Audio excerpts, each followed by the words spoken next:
예수님의 그 제자들의 그 모습을 보면 예수님의 그 부활 사건 전과 후가 완전히 다릅니다.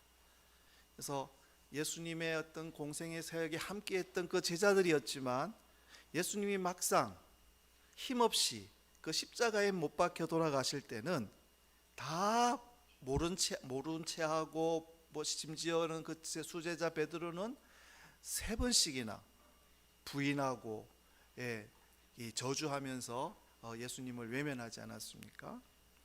그렇게 약했던 그 제자들이었는데 예수님의 부활하심과 성천 그리고 성령 강림 이후에 이 제자들의 모습은 완전히 달라졌습니다. 그렇게 겁쟁이였고 혹시 무슨 해를 입을까 두려워서 떨던 그 제자들이 이 오순절 다락방에 성령의 그 강림 임하심을 체험하고는 완전히 예전에 그 연약했던 그 모습들은 다 사라지고 예수 그리스도의 이름으로 권능을 행하는 능력의 사도들이 됩니다. 오늘 본문의 말씀도 보면 우리가 잘 아는 그 베드로가 제9시 기도 시간 기도하러 성전에 올라가는 여기서 9시 기도 시간은 우리나라 시간으로 말하면 오후 3시. 그 당시에 유대인들은 하루에 3번 성전을 찾아서 기도했다라는 겁니다. 그래서 오전 9시 그리고 오후 3시 그리고 오후 6시. 그러니까 유대인들의 나누는 개념 우리하고 좀 다릅니다. 그래서 하루의 시작이 우리는 아침부터 밤까지 이러면 그 유대인들의 시작은 해지는 저녁 6시부터 그 다음 날 해지는 6시까지를 하루로 여깁니다. 그래서 오후 3시쯤에 이 베드로와 요한이 이 성전을 찾아서 기도하러 올라가는 그 시간에 그 성전 미문이라는, 그러니까 이 미자는 아름다울 미, 그러니까 아름다운 문이었던 것 같습니다. 그래서 보면 이게 겉모습은 그냥 평범한데 그 안이 굉장히 아름답다는 겁니다. 그래서 명칭이 미문이라고, 아름다운 문이라고. 그게 이제 성전에 들어가는 아마 그 문이었던 것 같습니다. 그 문에서 그 구걸하던 안전뱅이가 있었는데 그 안전뱅이를 예수 그리스도의 이름으로 그 구걸하던 이 안전뱅이로 구걸하던 그 사람을 일으킵니다. 아마도 그 자리는 날마다 베드로 유대인이었으니까 날마다 그것을 지나갔을 것이고 그 안전뱅이도 날마다 그 자리에서 이 구걸했을 겁니다. 근데 똑같은 그 자리에서 구걸하고 지나갔었는데 그날 그 두 사람이 마주치는 겁니다. 근데 그날은 다른 날과 다릅니다. 이곳에서 오늘 기적이 일어나게 됩니다. 달라진 것은 하나였습니다. 누군가에 임한 성령의 충만함입니다. 성령의 충만함을 받은 그 베드로의 믿음으로 평생을 앉아서 구걸만 하던 안전뱅이가 일어서게 된 겁니다. 이것은 베드로의 능력이 아니었습니다. 우리와 함께 하시는 우리 가운데 오신 하나님의 임재이고 성령 하나님의 능력입니다. 이 베드로가 늘 지나쳤던 그리고 이 봐왔던 안전뱅이였는데 그날 이 베드로에게는 긍휼의 마음이 있었습니다. 성령께서 그 베드로에게 긍휼의 마음을 주신 겁니다. 그래서 베드로는 평생 걷지 못하고 사람들에게 구걸하는 이 불쌍한 영혼에게 가장 시급한 문제가, 여러분 우리 보통 사람은 그렇게 구걸하고 앉아 있으면 뭡니까? 동정심이 바라지 않습니까? 그래서 뭐 동정의 어떤 따뜻한 말 한마디라든지 아니면 이 뭐 끼니를 때울 어떤 돈 몇 푼 아마 쥐어줬을 겁니다. 근데 베드로는 성령의 눈으로 그 안전뱅이를 봤을 때 그 안전뱅이에게는 치유와 회복의 근본이 되시는 예수 그리스도가 가장 필요한 시급한 것을 깨닫습니다. 그리고 성령님이 주시는 그 긍휼의 마음을 외면하지 않고 담대하게 그에게 다가가서 이렇게 선포합니다. 은과 금은 내게 없거니와 내게 있는 이것을 너에게 주노니 나사렛 예수 그리스도의 이름으로 일어나 걸어라. 여러분, 주위 사람들이 봤을 때는 얼마나 웃긴 장면입니까? 이 구걸하던 이 안전뱅이는 지금 구걸하려고 거기에 앉아 있는 거예요. 그러니까 불렀을 때 오늘 본문에도 보니까 무엇을 얻을까 하여 바라보고 있는 그 사람에게, 이 돈을 구하는 사람에게 지금 베드로는 예수의 이름을 주는 겁니다. 웃기지 않습니까? 근데 베드로는 오늘은 돈이 없으니까 일단 예수님 이름 드릴게요가 아니라 지금 베드로가 소유하고 있는 그 최고의 보물 나사렛 예수 그리스도의 이름을 이 안전뱅이에게 준 것입니다. 그렇게 베드로는 성령님의 뜻을 따라서 안전뱅이에게 은이나 금과는 비교도 할 수 없는 하늘의 능력을 그에게 나타냈습니다. 이 안전뱅이에게 있어서 인생 최대의 문제는 무엇입니까? 누가 뭐래도 그의 오랜 소망이 있다면 그 주저앉은 자리를 박차고 일어나는 것, 그렇죠? 그게 그 안전뱅이의 소망이지 않겠습니까? 그러나 아마 그는 그 소망을 잃어버렸을 겁니다. 일어날 안전뱅이인 자신이 일어날 수 있는 가능성이 전혀 없다라는 것을 오랜 세월, 40년의 세월을 거치면서 실망을 넘어서 이제는 절망을 넘어서 그냥 안전뱅이인 자신을 바라보면서 불쌍히 여겨주고 돈 몇 푼 쥐어주면 그걸로 연명해 가는 것, 그것이 그 사람의 하루하루의 삶이었을 겁니다. 그러니까 자신에게 진정 필요한 것이 무엇인지를 잊어버렸을 겁니다.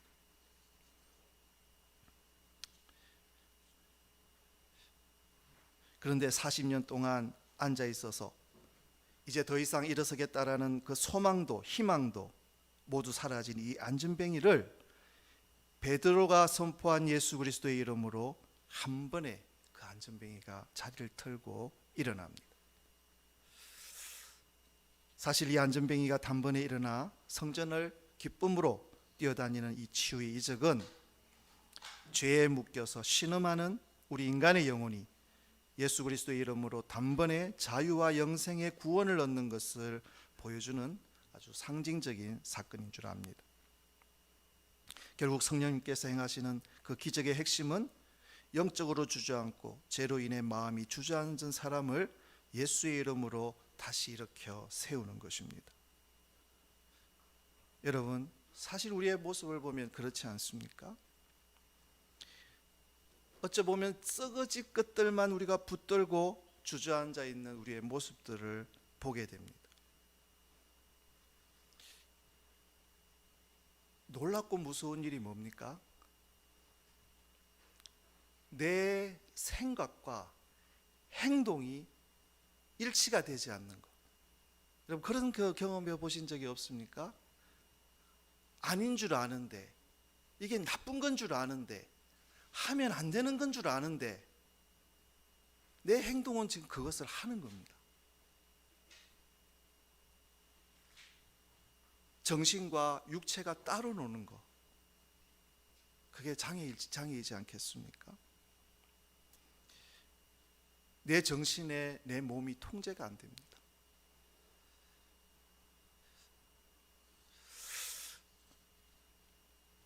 내 영혼이 어디로 갈지 모른 채 그냥 매일을 연명하며 사는 것, 이것이 우리의 모습이 아닌가 합니다.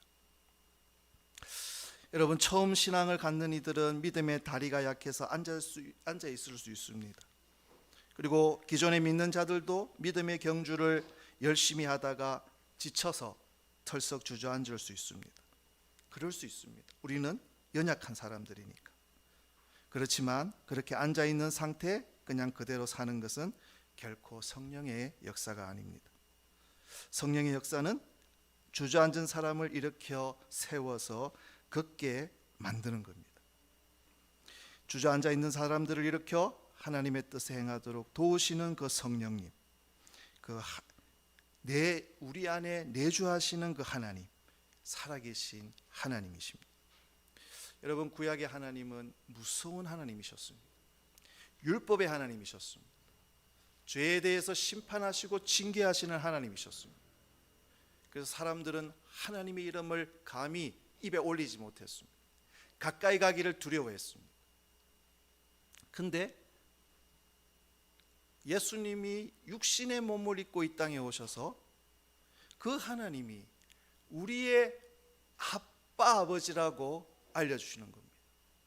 무서워하고 멀리해야 할 그 하나님이 아니라 그 하나님은 우리를 사랑하시는, 당신의 생명을 내어주기까지 우리를 사랑하시는, 그리고 그냥 아버지가 아니라 아빠, 가장 그 친근한 표현이 아빠 아닙니까? 아빠 아버지라고 우리들에게 알려주십니다.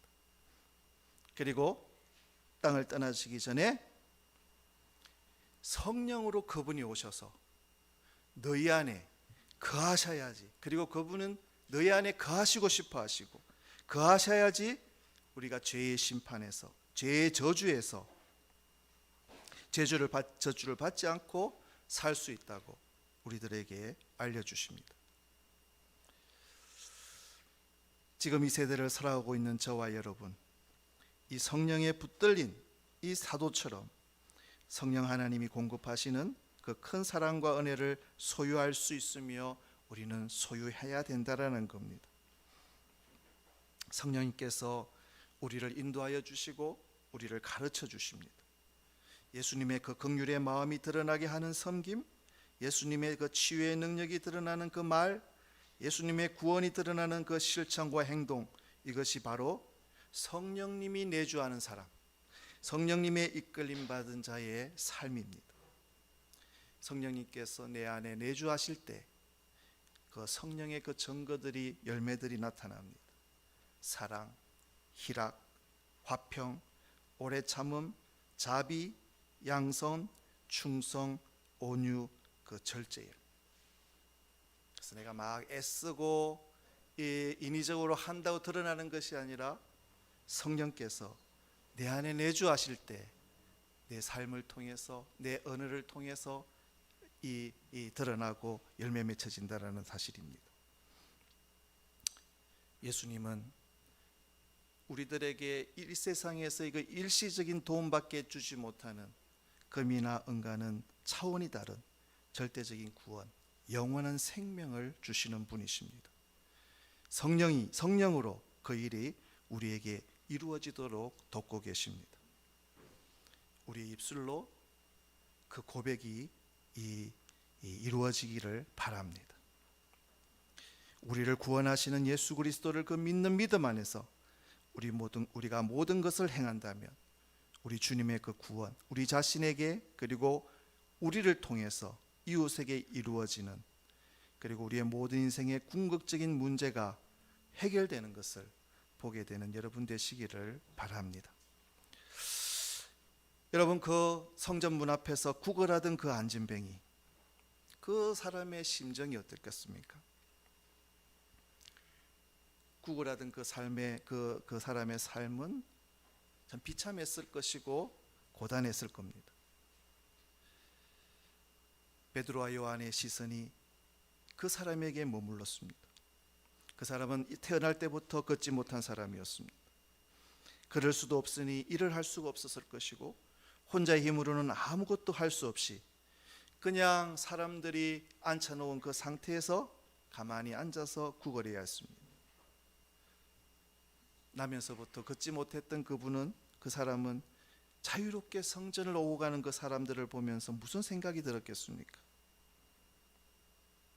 나도 저 사람들처럼 걸을 수 없을까? 아마 그는 어렸을 때는 그런 소망을 가졌을지 모릅니다. 그리고 걷는 상상도 했을 겁니다. 근데 오랜 세월 10년이 지나고 20년이 지나고 30년이 지나고 40년이 될 때까지 자기에게 아무런 일이 일어나지 않고 움직이지 못하고 그렇게 다리에 힘이 없을 때, 처음에는 노력했겠지만 자신에게 가망이 없다는 것을 알았을 때 이것은 나한테 불가능한 영역이다. 그리고 그 소망이 다 지워지지 않았겠습니까? 그리고 그냥 매일의 현실의 삶 속에서 그냥 내가 이해할 수 있고 수용할 수 있는 범위 안에서만 살아갔을 겁니다. 그냥 마주치는 현실의 삶에서만 살아가야 하는 삶이 얼마나 비참한 삶입니까? 그의 가슴 속에 있었던 소망이 잊혀졌고 그는 걷게 되기를 더 이상 구하지 않았을 겁니다. 여러분, 우리는 육신적으로 일어나서 잘 살아보려고 얼마나 몸부림치며 애를 씁니까? 그런데 그 희망이 사라졌을 때, 그 소망이 사라졌을 때 모든 의욕이 잊어버리지 않습니까? 요즘에 그 집을 보니까 예전에 우리 부모님, 형님 세대들은 단칸방, 그 단칸방을 얻어서 그 신혼을 시작해가지고 그 신혼 살림을 하나하나 늘려가면서 집을 장만하는 재미가 있었다라는 거. 그래서 단칸방에 시작해도 소망이 있었습니다. 근데 요즘 보니까 집값이 너무너무 비싸니까 뭐 전략을 하고 뭐 해도 이게 살 수가 없다는 거 아닙니까? 그러니까 희망을 가질 수가 없고 소망을 가질 수 없고 그냥 포기해버리는 암울한 세대가 지금 세대가 되지 않았습니까? 옛날에는 가진 것이 없어도 내 집을 소유할 수 있다는 꿈이 있었는데, 그래서 진짜 굉장히 열심히 일하고 뭐 이렇게 했었는데 요즘 아무리 해도 안 되니까 그냥 다 포기해 버린다라는 거. 그리고 그 소망, 그 기대감을 다 잊어버렸다는 거. 그래서 헛된 꿈. 이 어떤 분이 매주 로또를 사길래 그 로또 왜 그렇게 사십니까? 그러니까 일주일이 행복하답니다. 일주일이 그 로또 이렇게 그 번호 적어놓고 그리고 이제 그 당첨 전까지, 결과 나오기 전까지 혹시나 나도 될까 싶은 그 기대감으로 그냥 일주일이 즐겁다는. 여러분, 우리의 삶 가운데 이렇게 포기한 소망, 잊혀진 소망이 있지 않습니까? 너무나도 회복이 필요한 부분이지만 이게 다시 회복이 되리라고는 상상조차 해볼 수 없는, 내가 소망을 했는지 어땠는지도 기억조차 희미한 그런 소망이 우리 삶에 있지 않습니까? 다시 꺼내봤자 다시 거절당할 거라는 그 두려움이 내 안에 너무 크게 자리 잡고 있어서 그렇게 포기한 소망의 그 빈 공간을 채우기 위해서 전혀 상관없는 헛된 것들을 우리가 구하고 있지 않습니까?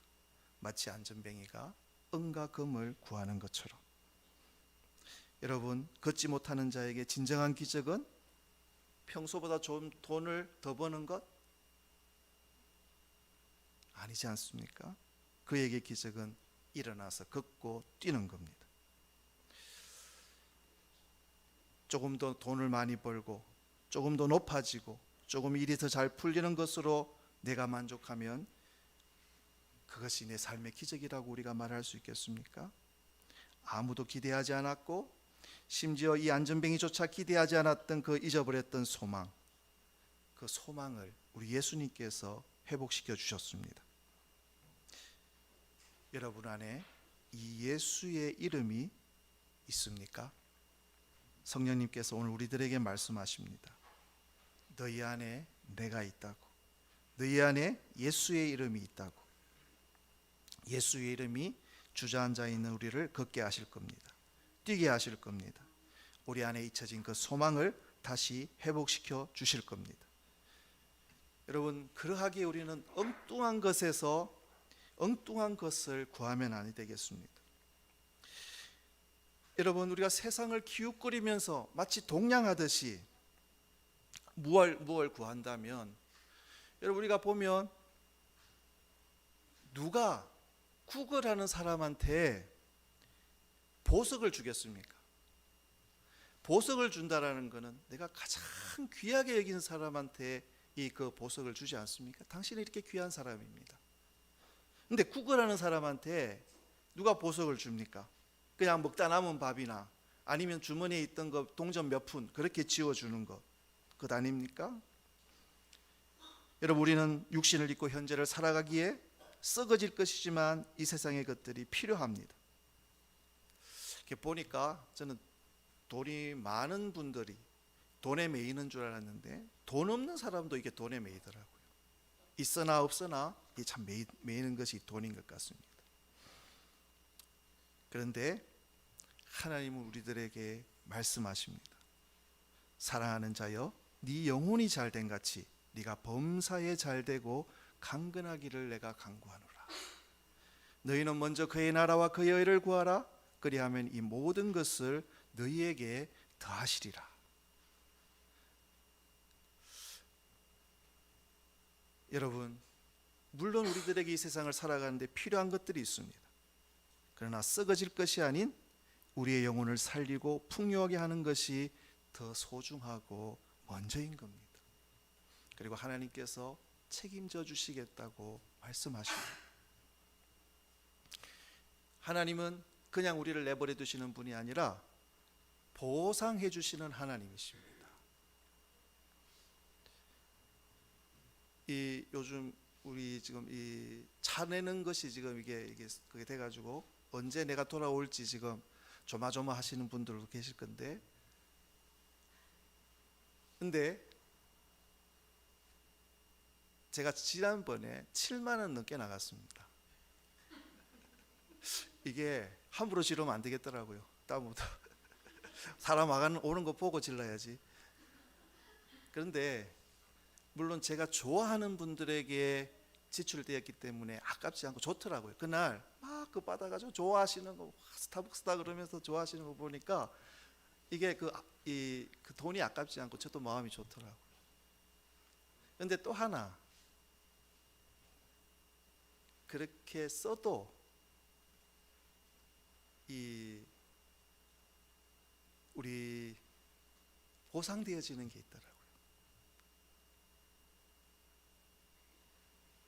이게 누군가가 이게 뒤에서 책임을 져주면, 그죠? 여러분, 하나님이 우리를 책임져 주신다는 것. 먼저 너희들의 영혼이 먼저다. 썩어질 것이 먼저가 아니.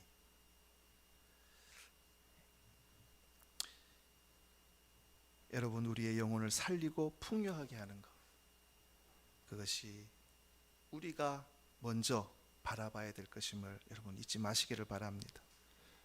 잊혀진 소망 그냥 두지 마시고 오직 예수의 이름으로 다시 소망이 회복되는, 우리의 믿음이 솟게 되는 그 놀라운 은혜를 간구하시는 저와 여러분 되기를 바랍니다. 기도하시겠습니다.